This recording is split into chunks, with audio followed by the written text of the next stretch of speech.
A single warning. A life in the balance. A truth that changes everything. Imagine watching a billionaire lift a spoonful of soup to his lips, unaware that a deadly secret is about to be exposed. Now, picture a homeless teenager, unseen and unheard, shouting, "Don't eat that," across a luxurious restaurant, bringing the entire room to a standstill. What if the person accused of poisoning wasn't the real villain? What if the intended victim had been playing a much more dangerous game all along? This is the gripping story of Shadows Over the Table, a tale of deception, power, and a shocking twist that no one saw coming. Stay with us as we unravel a deadly conspiracy, one spoonful at a time. The scent of freshly baked bread and simmering sauces drifted from the back entrance of La Belle Époque, São Paulo's most exclusive restaurant. Hidden in the shadows of the alley, Lucas Oliveira watched as valets ushered in men in expensive suits and women draped in silk.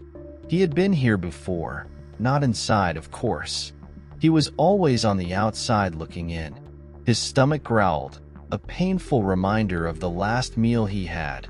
A stale bread roll from a street vendor who had taken pity on him. He shifted his weight, tugging the sleeves of his oversized hoodie over his fingers to fight off the chill of the evening air. A sleek black car pulled up, its engine humming like a caged predator. The back door opened and a tall, silver-haired man stepped out. Even from a distance, Lucas recognized him. Samuel Vasconcellos. The man moved with slow, deliberate confidence. His wife, Helena, followed behind him, a vision of elegance in an emerald green dress that clung to her like a second skin. Her lips were painted deep red, and her dark eyes held no warmth. Lucas barely paid attention to them. His focus was on the waiter standing by the entrance, gripping a silver tray. The man's fingers twitched as he adjusted a glass of deep red wine. Then, in a motion so swift Lucas almost missed it, the waiter reached into his pocket, pulled out a tiny vial, and tipped a clear liquid into the glass. Lucas froze. His heart pounded against his ribs as the waiter smoothed his uniform and walked inside, carrying the poisoned drink. He had two choices: stay in the shadows or act. He clenched his fists, and then he ran. Inside La Belle Époque, the soft murmur of conversation and the clinking of cutlery filled the air. The wealthy dined beneath crystal chandeliers, oblivious to the world outside their golden bubble. At the center of it all sat Samuel Vasconcellos, lifting his glass of wine for a toast. Lucas barely made it past the host's stand before a server grabbed his arm. "Hey, you can't be in here." Panic shot through him. He had no time to explain. He twisted out of the server's grip, darting through the tables. Samuel's glass was inches from his lips. Lucas lunged. The impact was instant. The glass shattered against the table, wine splattering across the pristine white linen. Gasps echoed through the restaurant. Helena shot to her feet. "What is the meaning of this?" she demanded, her voice ice cold. Samuel wiped his sleeve, his face unreadable. "Who the hell are you?" Lucas's breath came in short bursts. "It was poisoned," he rasped.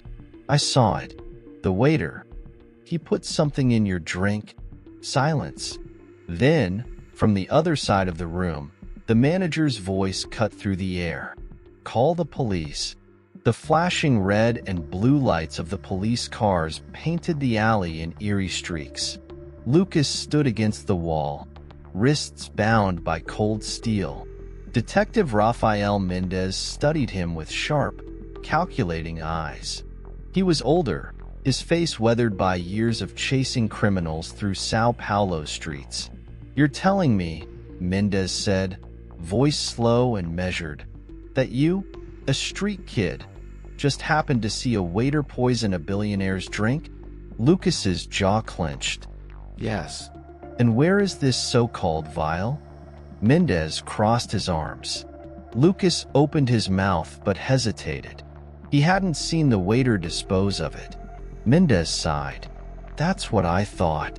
He turned to the officer beside him. Take him in. Helena stood beside Samuel, her arms crossed. I told you, she said, looking at Samuel. This boy just wanted attention. Samuel didn't respond. He was still watching Lucas, his expression unreadable.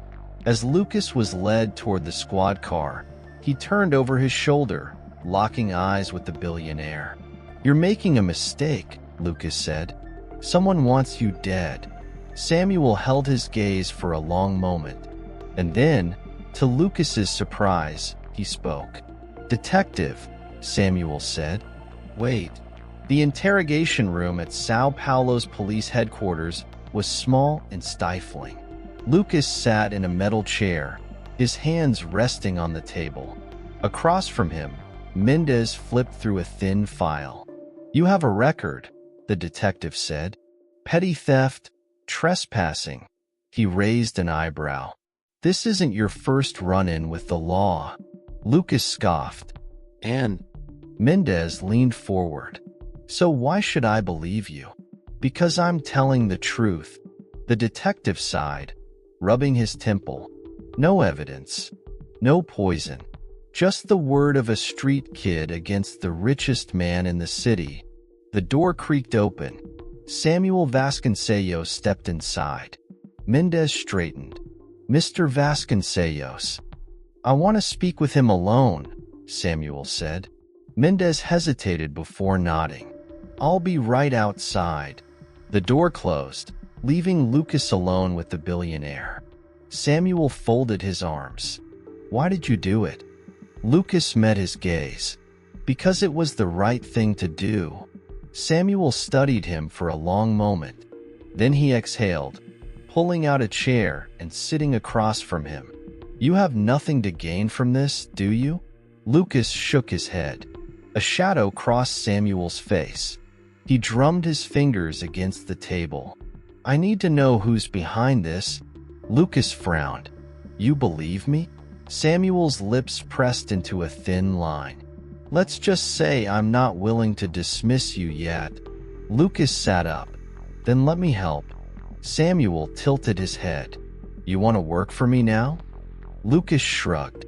I know the streets. I can find things out that your bodyguards never will. Samuel studied him, then nodded slowly. Fine. But if you lie to me... I don't lie, Lucas said. Samuel leaned back. Then you're free to go. As Lucas stepped out of the station, the city lights flickered around him. He was free. But for the first time in a long time, he wasn't sure if that was a good thing. A sleek black car pulled up to the curb. The back window rolled down, revealing Samuel Vasconcellos. Get in, Samuel said. Lucas hesitated. Either you're in or you're out, Samuel said. Decide now. Lucas exhaled, glancing up at the night sky. Then he pulled open the door and slid inside. The car drove off into the city, taking him deeper into a world where the stakes were higher than he'd ever imagined.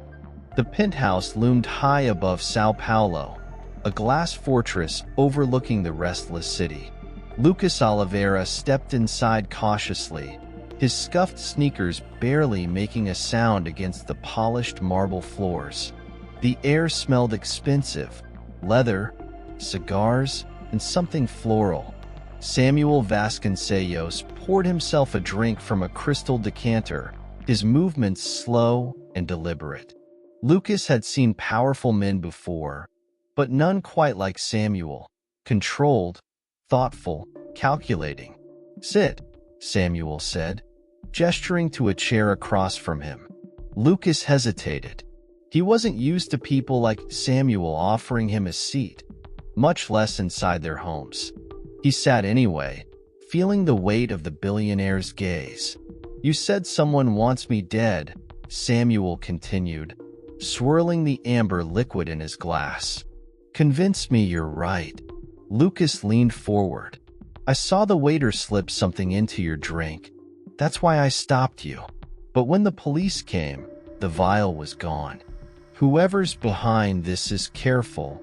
Samuel studied him for a long moment. And yet, you have no proof. Lucas exhaled sharply. No, but I have instincts. Someone inside your circle set this up. A soft laugh interrupted them. Helena Vasconcellos walked in, barefoot, wearing an emerald silk robe that matched her piercing green eyes. Darling, are we keeping strays now? She asked smoothly, her gaze sweeping over Lucas. Lucas tensed. There was something about her, something unreadable. Samuel's expression hardened. He's not a stray. He might have just saved my life. Helena arched an eyebrow. Or he might be looking for a payday. Lucas clenched his jaw. I don't care about your money. I care about the truth. Helena smiled, but it didn't reach her eyes. The truth? Be careful, Garoto. People who go looking for it don't always like what they find. Lucas met her gaze evenly. He wasn't afraid of her, but something told him he should be. The city blurred past as the black car glided through Sao Paulo's streets. Lucas sat in the back seat beside Samuel, watching the man carefully. I don't trust the police, Samuel said. They're either incompetent or bought. That detective, Mendez, he's one of the better ones. But even he won't get far without running into dead ends. Lucas nodded. You want me to do what the cops won't? Samuel turned to him, his sharp gray eyes unreadable. I want someone who sees the city for what it really is. Someone who knows where to look. Lucas hesitated.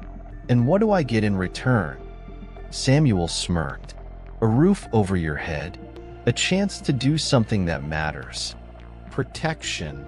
Lucas scoffed. Protection from who? Samuel's smile faded.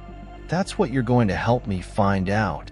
Lucas exhaled, watching the city lights reflect against the tinted windows.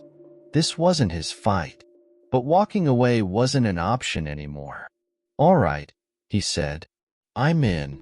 Samuel nodded. Good. Then let's start with the waiter. Lucas frowned. What about him? He's missing. The kitchen of La Belle Époque was a chaotic maze of stainless steel, flames, and sharp voices. Lucas kept his head down, slipping past the dishwashers and line cooks. He had learned how to move unnoticed. He spotted a busboy stacking plates near the dish pit. The kid looked nervous. That meant he knew something. Lucas approached casually. Hey, you seen Mateo Costa? The busboy flinched. I don't know who you're talking about. Lucas leaned in. I think you do. The kid swallowed. He didn't show up for work. No calls. Nothing. Lucas frowned. Before he disappeared, did he say anything weird? The busboy hesitated, then whispered. He had debts. Big ones. He said he was getting help to make them go away. Lucas's stomach twisted. Who was helping him? The kid shook his head. I don't know, man. He just said it was someone powerful. Before Lucas could press further, a voice barked from behind him. You. What the hell are you doing back here? Lucas turned. The restaurant manager was storming toward him, face red with fury. Damn. He bolted. The alley behind La Belle Époque was damp with the evening's rain, the pavement slick under Lucas's feet. He kept moving, cutting through the side streets of Sao Paulo's underbelly. He needed answers, and he knew exactly where to start. Lucas found Mateo's usual haunt, a rundown bar reeking of cheap alcohol and desperation. He slipped inside, scanning the room. The bartender recognized him immediately. You looking for trouble, Garoto? The man muttered. Looking for Mateo, Lucas said. The bartender tensed. He's gone. Lucas narrowed his eyes. Gone where? Before the bartender could answer, the door slammed open. Two men in dark suits stepped inside. Lucas felt his stomach drop. He turned to the bartender. "They looking for me?" The man gave a barely perceptible nod. Lucas didn't wait. He sprinted for the back exit. Footsteps thundered behind him. "Get him!" one of the men shouted. Lucas darted through the maze of alleyways, his breath sharp and ragged. He cut left, then right, scaling a low wall and landing in a puddle on the other side. He kept running until the city swallowed him whole. He had barely escaped, but the message was clear. Someone didn't want him digging. By the time Lucas returned to Samuel's penthouse, his heart was still pounding. He stepped inside, dripping water onto the polished floors. Samuel looked up from his desk. "Rough night?" Lucas dropped into a chair. "Mateo's missing, and someone just tried to make sure I stopped looking for him." Samuel's expression darkened. "Did you get a look at them?" Lucas shook his head. "Didn't have time." "But they weren't amateurs." A slow clap echoed from the other side of the room. Lucas turned. Helena stood near the bar, swirling a glass of red wine. "Poor thing," she said mockingly, "running through the city like a hunted animal." Lucas glared at her. "Funny, you don't seem too surprised someone's after me." She took a slow sip, then smiled. "Curiosity is dangerous, Lucas. Be careful who you chase." Lucas clenched his jaw. He had seen her type before, people who played with others like chess pieces. But he wouldn't be a pawn. Not for her. Not for anyone. Samuel sighed, rubbing his temple. "If they came after you, that means we're getting close." Lucas exhaled, still feeling the weight of the night's chase. Mateo Costa was gone. But somewhere in this city, someone knew the truth, and Lucas was going to find it. The rain had turned Sao Paulo's streets into slick mirrors, reflecting the dim glow of streetlights as Lucas navigated through the city's underbelly. Mateo Costa's apartment was located in a crumbling tenement, its exterior coated in years of neglect and grime. Lucas had learned the address from a reluctant dishwasher, paid off with the last of his crumpled bills. Pushing the creaking door open, Lucas tensed. The air smelled of mildew, cigarette smoke, and something metallic, blood. He stepped inside cautiously, his fingers skimming the wall for a light switch. When the bulb flickered on, his stomach clenched. The room was in chaos. Drawers yanked open, their contents strewn across the floor. A table overturned, and in the center, staining the already filthy carpet, a darkened pool of blood. Lucas muttered a curse under his breath and scanned the space. Someone had been here before him, but they hadn't taken everything. Near the bed, partially hidden beneath a torn mattress, he spotted a folded scrap of paper. He picked it up, the words scrawled hastily in uneven ink. "He's not the real target." Lucas's pulse quickened. He stuffed the note into his pocket, took one last look at the ruined room, and slipped back into the night. Lucas's search led him to a back room of a gambling den on the outskirts of the city. A heavy-set man with a scar running down his cheek sat behind a table, counting money with slow precision. "I need information about Mateo Costa," Lucas said, his voice steady. The man barely glanced up. "Never heard of him." Lucas leaned forward, lowering his voice. "Liar. You threatened him over his debts. I want to know who paid him off before he disappeared."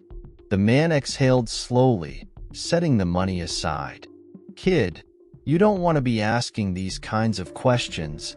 Lucas pulled out a knife and planted it firmly into the table, the blade quivering.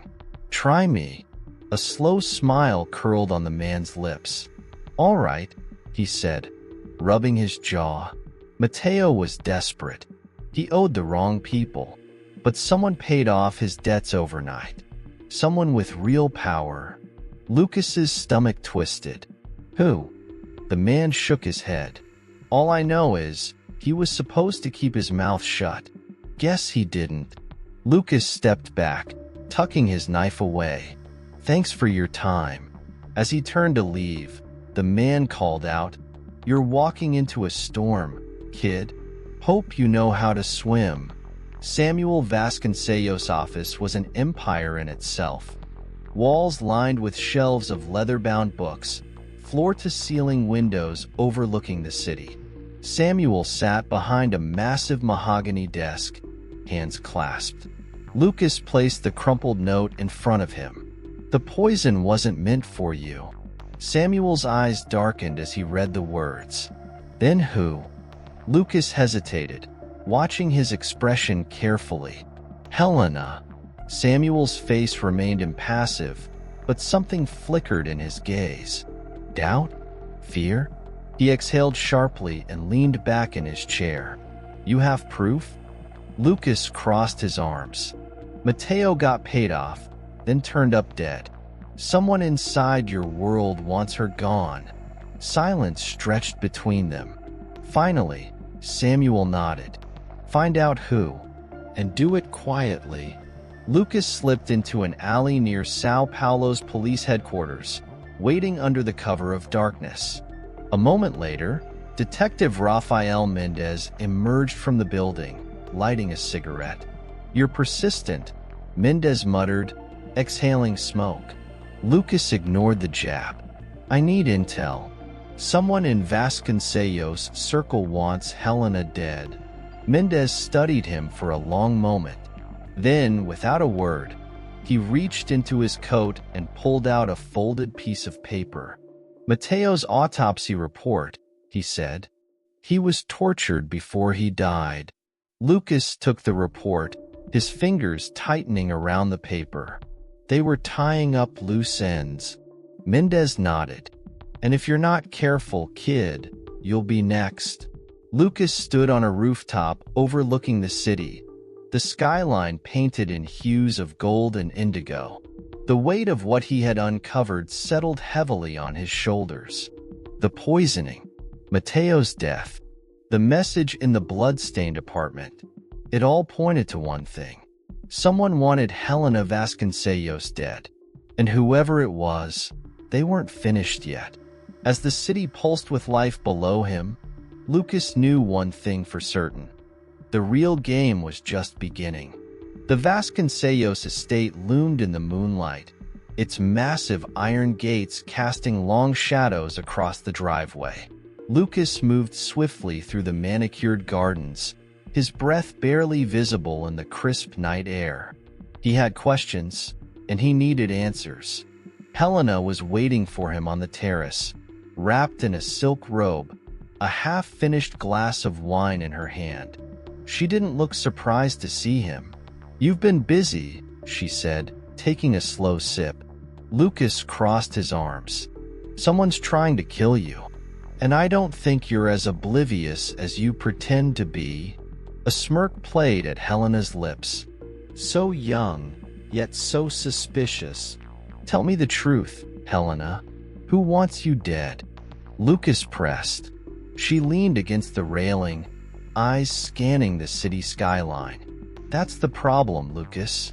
There's not just one. There are many. She turned to him, her gaze sharp. The real question is, why do you care so much? Do you want to save me, or just solve the puzzle? Lucas hesitated. He had been asking himself the same thing. Detective Rafael Mendez's voice crackled through the burner phone. We found Mateo's body. It wasn't pretty. Lucas tightened his grip. Where? An abandoned warehouse near the docks. Looked like they wanted to send a message. Lucas exhaled. I'm on my way. When he arrived, Mendez was already there, standing beside a coroner zipping up Mateo's body bag. The air reeked of decay and rusted metal. He was tortured, Mendez said flatly. Whoever did this wanted information before they ended him. Lucas stared at the lifeless form. Did he give them anything? Mendez handed him a small matchbook. This was in his pocket. Club Obsidian. Lucas frowned. That's where the elite go to do their dirty business. Mendez sighed. Which means you'll fit right in. Club Obsidian was a playground for Sao Paulo's wealthiest and most corrupt. The music throbbed, neon lights pulsing against dark leather walls. Lucas slipped through the crowd, eyes scanning for anyone who might have been connected to Mateo. He spotted Felipe Vasconcellos, Samuel's younger brother, in deep conversation with a man Lucas recognized, Victor Salgado, a notorious fixer for organized crime. Then Helena entered, dressed in a midnight blue gown. She moved like a queen reclaiming her throne. She made a beeline for Felipe, leaning in close, whispering something that made him visibly pale. Lucas watched as she raised her glass in a slow, deliberate toast. A warning? A challenge? Whatever game she was playing, she wasn't backing down. Lucas intercepted Helena as she left the club, stepping into her path. "Enjoying the show?" she asked, arching an eyebrow. "You knew?" Lucas accused. "Someone put a target on you, and you're not just surviving. You're playing along." Helena smiled, amused. "You learn fast. The only way to outmaneuver a killer is to make them think they're winning." Lucas studied her, searching for deception. So that poison wine, was it ever meant for Samuel? Or was this all part of your plan? She tilted her head. Does it matter? The only thing that matters now is that we both want the same thing. Lucas exhaled sharply. And what's that? Helena leaned in, her breath warm against his ear. To find out who wants me dead before they succeed. Lucas was halfway down the alley behind Club Obsidian when he heard the gunshot. He spun just in time to see Felipe Vasconcellos collapse against the brick wall, blood spreading across his white shirt. Shouts rang out. People scattered. Lucas rushed forward, grabbing Felipe by the collar. Who did this? Felipe's lips trembled. Too late, he rasped. As sirens screamed in the distance, Lucas's mind raced. Someone was accelerating their plan. And if Felipe had been next on their list, then Helena was running out of time. The war inside the Vasconcellos family had begun. The Vasconcellos estate was eerily silent. The halls, usually filled with murmured conversations and the subtle clinking of crystal glasses, now felt like a mausoleum. Felipe Vasconcellos' body had been returned, and the weight of his murder hung thick in the air. Lucas stood by the grand staircase, watching Samuel, who sat in his study with a glass of whiskey untouched in front of him. Helena, ever poised, played the grieving widow perfectly, but Lucas noticed the way she watched those around her, like a predator analyzing her prey. Samuel's voice was low but firm. "Find who did this." Lucas hesitated. "Are you sure you want the answer? Because I don't think you'll like it." Helena interjected, her voice smooth as silk. Felipe was reckless. He made enemies. Samuel turned his cold gaze to her. And yet, here you stand. Lucas knew he was now working for two masters, and one of them was lying. Detective Rafael Mendez had been waiting for Lucas at an abandoned safe house on the outskirts of the city. Inside, tied to a chair, was a battered man, one of the gunmen who had taken out Felipe. Lucas crossed his arms. "He talk yet?" Mendez exhaled. "Not yet, but he will." The captive chuckled weakly, blood on his lips. "You kids think you know how this works. You don't." Lucas crouched down, his voice a whisper. "You were supposed to kill Felipe and send a message. Who hired you?" The assassin smirked. Not my place to say. Lucas grabbed the back of his chair and yanked it forward. You were sloppy. Left too many loose ends. Mendez stepped in. We found something on him. He handed Lucas a folded note.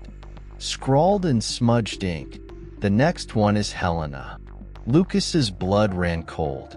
Lucas found Helena in her private villa, a candlelit room framing her in golden light.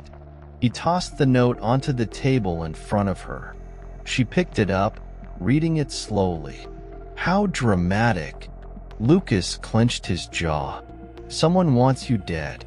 Again. Helena set the note down and met his gaze. Then we should find them first.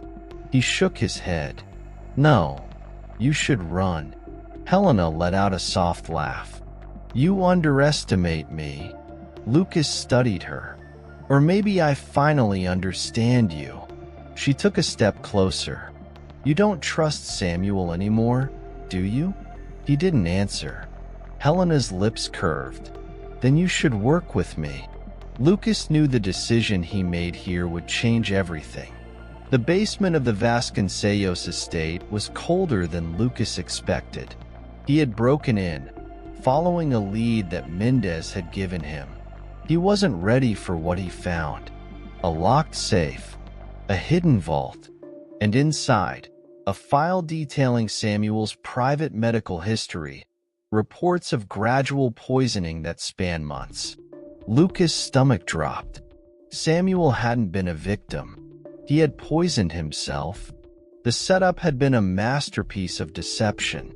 By framing someone else, Samuel had tightened his grip on power. Felipe's death had been just another move in the game. Lucas exhaled, steadying himself.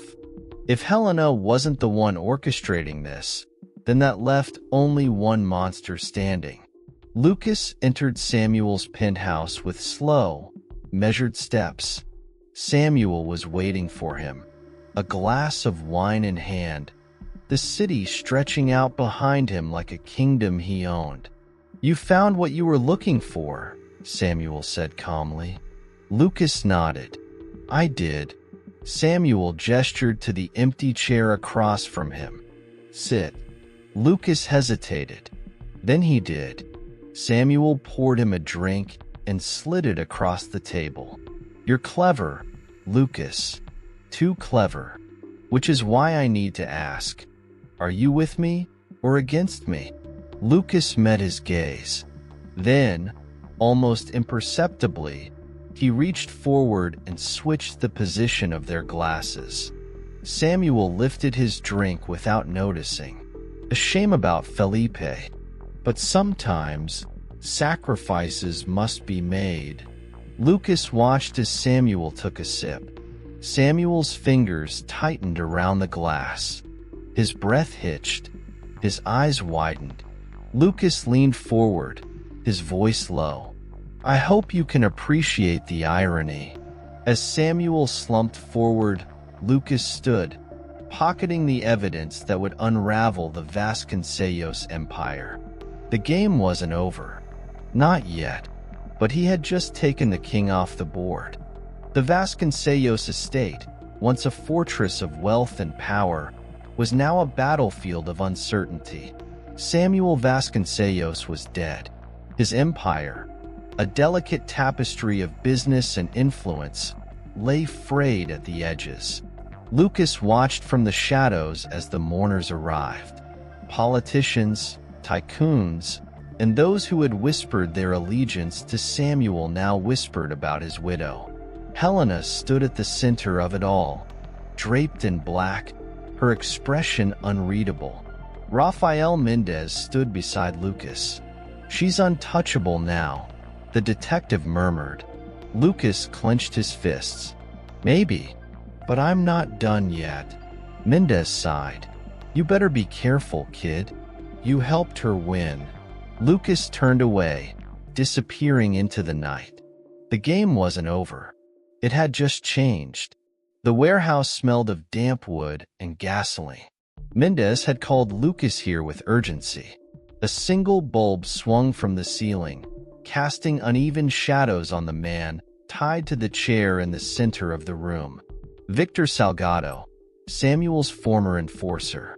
"You shouldn't have let me live," Salgado sneered. His lips split and his right eye swollen shut. "I know things." Lucas stepped forward.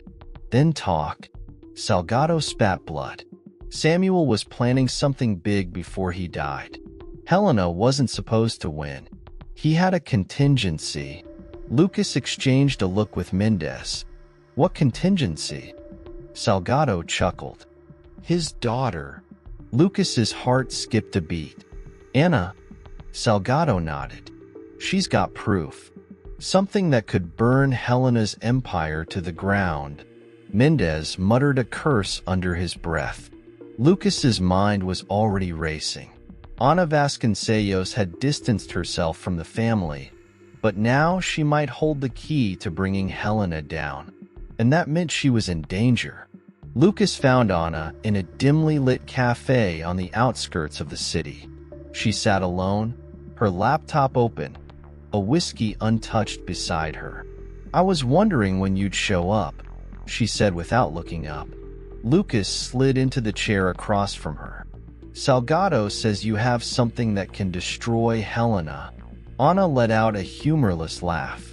"I have bank records, offshore accounts, evidence of bribes. Enough to make her public enemy number one." Lucas nodded. "Then why haven't you used it?" Ana met his gaze. "Because the moment I do, I die." Silence stretched between them. Finally, Lucas spoke. "We can protect you." Ana shook her head. "No one can protect me from her." Lucas leaned in. "Then we take her out first." Helena's victory party was a display of dominance. Crystal chandeliers reflected off gilded walls as Sao Paulo's elite toasted the new queen of the Vasconcellos Empire. Lucas watched from the balcony above. He saw Helena moving through the crowd, accepting congratulations, whispering promises of alliances. She had played the game better than anyone, and now she ruled. But Lucas wasn't the same street kid who had stumbled into this world. He knew now that power could be taken just as easily as it was given. Mendez's voice crackled through his earpiece. "You sure about this?" Lucas smirked. "Not even a little." He descended the staircase, blending into the crowd. It was time for the final move. Lucas found Helena alone on the rooftop, the city stretching out beneath them like a kingdom at her feet. She turned as he approached, smiling knowingly. "You always were unpredictable," she said. Lucas pulled a small drive from his pocket.